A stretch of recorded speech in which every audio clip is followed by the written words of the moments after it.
안녕하세요. 미북입니다. 테슬라 주가 하락이 계속해서 이어지고 있습니다. 어제 하루만 8%가 떨어지며 137달러로 마감했어요. 테슬라 투자하고 계시다면 정말 뼈아픈 하락이지만 지금은 어떤 상황에 있는지 파악한 후에 전략 수립하고 대응하는 것이 가장 중요합니다. 그래서 오늘은 지금 이 시점에서는 어떤 전략을 가지고 어떻게 대응하는 것이 좋을지 한번 말씀드리려고 해요. 테슬라 최근 하락에는 여러 이슈가 있었어요. 대표적으로 중국 수요 둔화 우려와 일론 머스크의 주식 매도, 그리고 트위터 이슈, 이렇게 세 가지가 가장 크게 작용한다고 보고 있어요.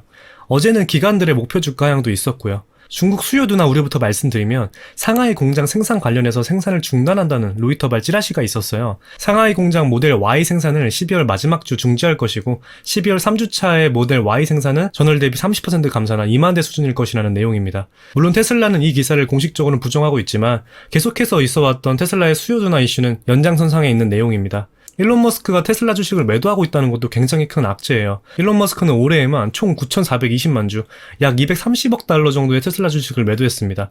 엄청난 양이고요. 문제는 내년에 일론 머스크가 또 스톡옵션을 행사할 권리가 있다는 거예요. 다시 테슬라 주식이 생기면 또 매도할 수 있다는 리스크가 지속적으로 잔존하고 있는 상황입니다.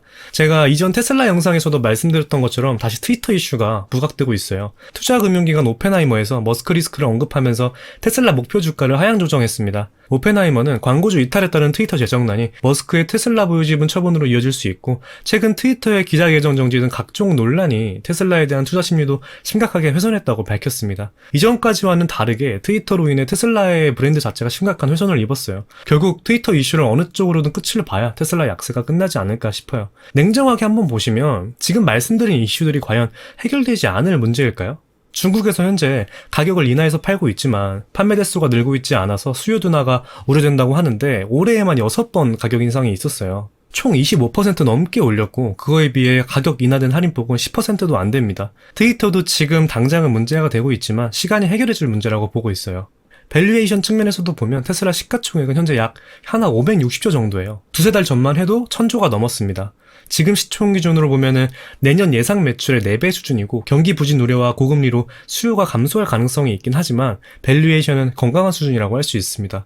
즉 지금 잔존하고 있는 노이즈들이 단기성의 경향이 있고 결국 크게 보면 테슬라라는 기업 자체의 기술력이나 성장성, 시장 입지와 같은 근본적인 것들은 변하지 않았어요. 최근 테슬라를 다 팔고 떠나는 투자자들이 많아지고 있는 것 같은데 나무가 아니라 숲을 보셨으면 좋겠고 이번 기회에 다시 한번 테슬라 투자에 대한 전략을 생각해보시면 좋을 것 같습니다.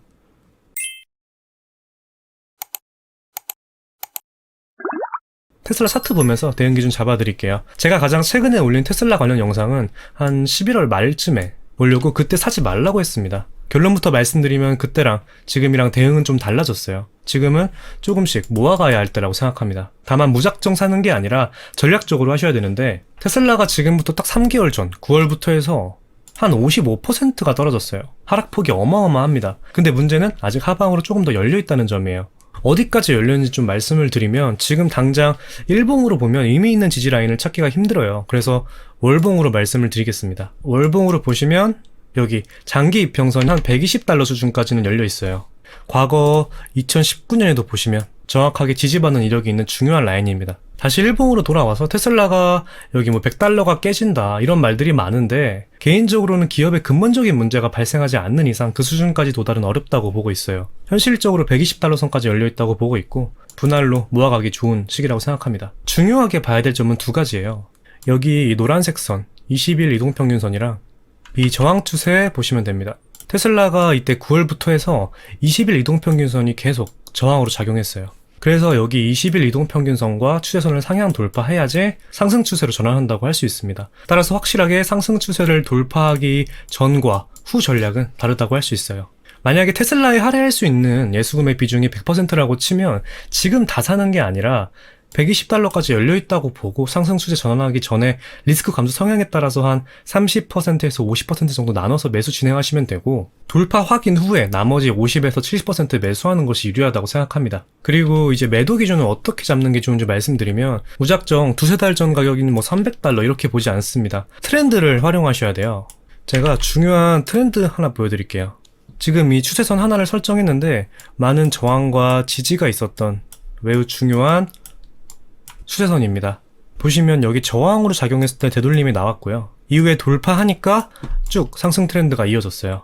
그러다가 이번에 이탈하고 하락 추세가 만들어졌고요. 따라서 이 추세선을 보고 매도 기준을 잡으시면 됩니다. 현재 기준으로 와서 가격으로 말씀을 드리면 한 220달러 수준이 될 것 같아요. 따라서 여기에 어느 정도 근접하게 되면 분할 매도로 리스크 관리 진행해 주시면 좋을 것 같습니다. 그 이후에 돌파해가지고 새로운 트렌드가 나오게 되는지 그거는 그때 가서 보고 거기에 맞춰서 대응하시면 되고, 지금부터 내년 초까지의 큰 틀에서의 전략은 이렇게 보시면 좋을 것 같아요. 제가 최근 테슬라 영상 올린 이후에 테슬라 차트가 중요하지 않다고 말씀하시는 분들이 계신데 저는 너무 중요하다고 생각합니다. 테슬라가 지금은 시총이 560조고요. 한 2달 전만 해도 1000조가 넘었습니다.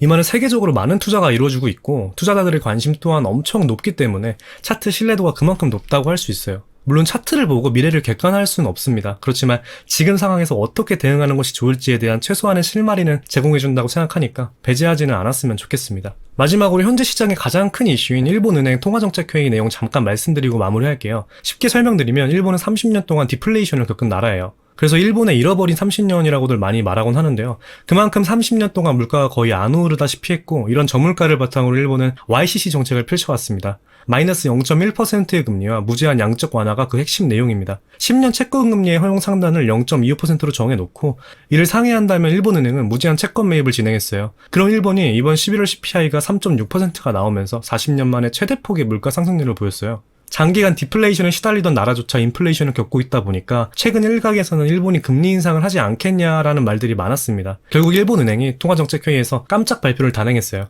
기존 금리는 마이너스 0.1%를 유지했지만 10년 만기 금리의 허용폭이 기존 플러스 마이너스 0.25%에서 플러스 마이너스 0.5%로 확대했습니다.